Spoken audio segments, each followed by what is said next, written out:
वाहेगुरु जी का खालसा वाहेगुरु जी का फतेह। एक ओंकार सतनाम करता पुरख निर्भो निर्भय अकाल मूरत अजूनी सेवं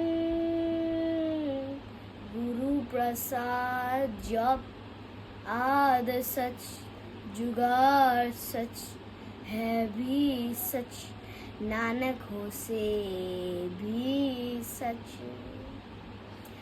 सोचे सोच ना होवे जो सोचे लखवार चुपे चुपे ना होवे चालाई रहा लिफ्तार भूखिया भूख ना उतरी